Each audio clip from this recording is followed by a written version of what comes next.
Olá, ouvintes! Esse é mais um episódio do podcast da Rádio Geográfica. Eu sou a Maria Martins e ao meu lado eu tenho... Olá, e eu sou o Leandro Nieves. Este episódio do podcast é o segundo dedicado para professores e professoras, vestibulandos e vestibulandas, concurseiros e concurseiras e estudantes do ensino médio com o objetivo de auxiliar e compreender alguns temas da atualidade. O tema do podcast de hoje será sobre o Chile, que aprovou no dia 25 de outubro um plebiscito sobre a mudança da Constituição que foi herdada na época do Augusto Pinochet. Mas por que essa mudança é tão significativa para o Chile? Como esse assunto pode cair no vestibular? Aumente o volume e escute o programa. Rádio Geográfica, podcast da AGB Presidente Prudente. Para entendermos o que ocorreu no Chile, é importante fazer um resgate histórico, relembrando o que foi a ditadura de Pinochet. Para isso, vamos relembrar então sobre a Guerra Fria. A Guerra Fria foi um período que marcou o mundo após a Segunda Guerra Mundial, que se encerrou em 1945. A Guerra Fria é marcada pela corrida armamentista, nuclear e ideológica entre dois países que lideravam seus blocos. De um lado, temos os Estados Unidos, capitalista, e do outro lado temos a União Soviética, socialista. Essa disputa promoveu uma reordenação do cenário mundial, potencializando os conflitos indiretos entre as duas superpotências. No continente americano, os Estados Unidos, com suas políticas imperialistas, como a doutrina de Monroe, de América para os americanos, e a doutrina de Truman, com a política de segurança nacional, foram utilizadas para evitar as ameaças de governos socialistas em territórios latino-americanos. Para isso, os Estados Unidos apoiou a derrubada de governos que podiam ter aproximação com as ideias socialistas, mesmo que tais governos tenham sido eleitos democraticamente. No caso do Chile, o presidente Salvador Allende, eleito em 1970, havia feito uma ampla reforma social no país, chegando a sofrer os embargos dos Estados Unidos. Para Richard Nixon, o presidente norte-americano da época, o governo de Allende era inaceitável e os militares chilenos, liderados pelo Pinochet, se rebelaram contra o governo eleito democraticamente. No dia 11 de setembro de 1973, o exército, então autorizado por Pinochet, bombardeou o Palácio de La Moneda, na capital chilena, onde estaria o presidente chileno. Antes do bombardeio, Allende se dirigiu pela última vez com a população.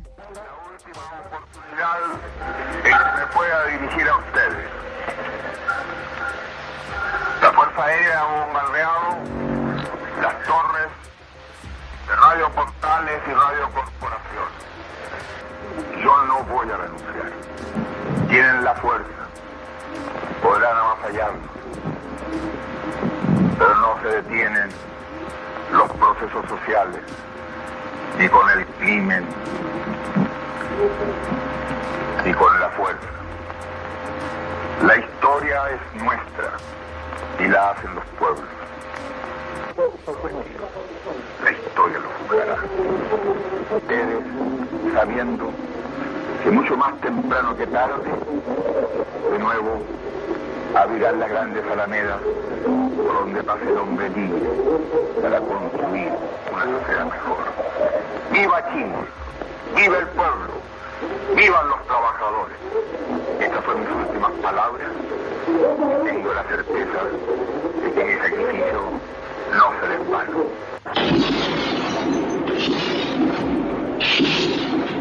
Com o golpe, inicia-se uma das piores ditaduras militares latino-americanas.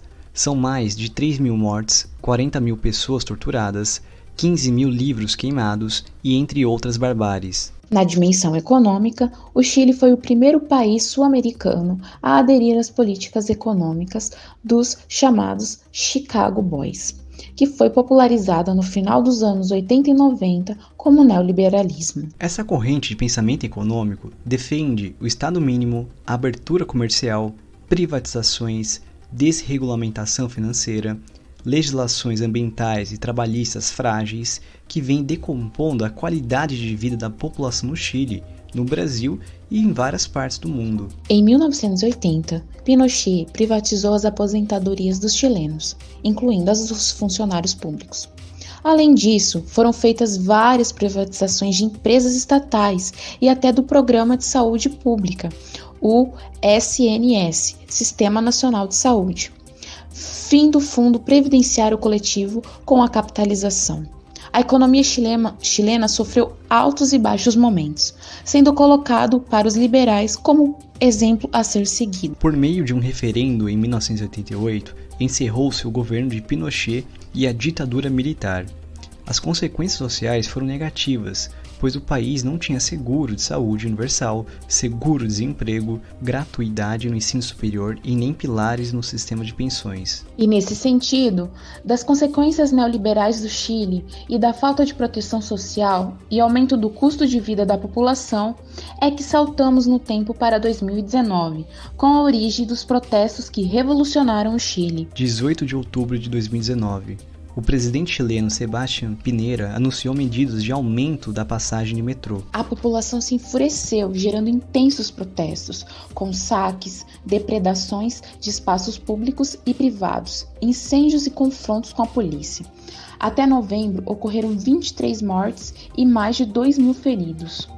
O governo teve que declarar estado de emergência em Santiago, restringindo a liberdade de circulação e de reunião da população, com a intenção de evitar novos protestos. Mesmo com o decreto, os protestos continuaram, e o presidente Piñera, no dia 19 de outubro, anunciou a suspensão do aumento da tarifa do metrô de Santiago. Mesmo com a suspensão do aumento da tarifa, os protestos ainda continuaram mostrando que a crise no país não era apenas pelo aumento do preço da passagem de metrô, e sim com um conjunto de fatores como a desigualdade social, a educação, a saúde, a falta de assistência social e cidadania que foram privados. As heranças de Pinochet, como principalmente a Constituição de 1980 e sua política neoliberal, estavam no cerne dos protestos. Segundo o deputado Tomás Hirsch, do Comando Apruebo Chile Digno, a Constituição atual é profundamente ilegítima, tanto em seu origen, que fue sin registro electoral, sin debate, sin discusión, sin posibilidad de aporte de la diversidad del país, y es profundamente antidemocrática en su contenido. Por lo tanto, es una constitución que no responde al Chile actual, ni mucho menos a la mirada de futuro. Necesitamos uma constituição que garantize direitos. Embora a Constituição de 1980 até tenha sofrido mudanças, como em 1989 e 2005, os manifestantes do protesto de 2019 desejavam uma nova Constituição. Dizeres como "não vou parar de protestar até que uma nova Constituição seja criada e a herança de Pinochet acabe". Piñera até tentou resistir, mas em 27 de dezembro anunciou o plebiscito para a mudança da Constituição, que estava previsto para abril de 2020. Em 2020, mesmo com o coronavírus e as medidas de isolamento, a população chilena ainda protestou e pressionou o governo contra a crise sanitária que elevou os casos de contaminação. Em outubro, ocorreu manifestações rememorando as manifestações de 2019, reunindo 30.000 pessoas na Praça Itália, o mesmo palco das manifestações do ano passado. 640 pessoas foram presas, 107 incidentes graves e 2 igrejas de Santiago foram queimadas. Com a pandemia do coronavírus, o plebiscito da Constituição foi adiada para 25 de outubro e mesmo assim não impediu a participação de 5,8 milhões de chilenos votarem. A apuração comprovou o sentimento de mudança da Constituição, onde quase 80% dos votos pediram a mudança da Constituição. As mudanças no Chile só acontecerão de fato no próximo ano, mais exatamente a partir de abril de 2021, onde formarão uma Assembleia Constituinte com 155 membros e divididos entre homens e mulheres, e que possivelmente a nova Constituição valerá apenas a partir de agosto. E esse foi o nosso episódio sobre a crise no Chile. Para finalizar, podemos destacar quais assuntos podem aparecer no vestibular ou em concursos relacionados ao tema de hoje.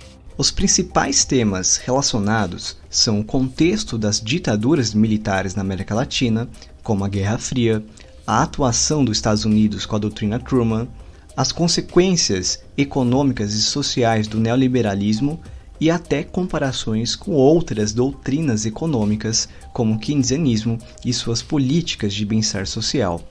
E por causa dos protestos, é possível tema como cidadania e política. E aqui encerramos mais um episódio da Rádio Geográfica sobre o programa de educação com a intenção de sermos didáticos e informativos. Agradecemos e convidamos aos ouvintes para escutar nossos próximos programas. Em breve divulgaremos o caso das eleições dos Estados Unidos. Até a próxima! Este foi mais um episódio da Rádio Geográfica. Nos sigam nas redes sociais e até o próximo episódio.